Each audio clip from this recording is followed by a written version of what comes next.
Sriwijaya FC bersiap jelang laga pamungkas kontra PSMS Medan di Stadion Gelora Sriwijaya Jakabaring Palembang akhir pekan nanti. Octavianus, asisten pelatih Sriwijaya FC, menerangkan mereka fokus mengasah taktik dan strategi. Ia berharap pemain Sriwijaya FC menerapkan taktik dan strategi yang diinginkan.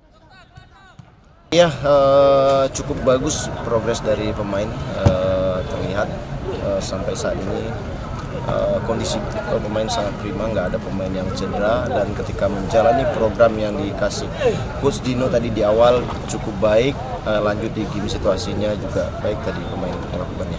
Ke taktikal sesuai dengan arahan dari Coach Henry yang beliau kirimkan ke kami para asisten tadi materi untuk 1 minggu ke depan ini.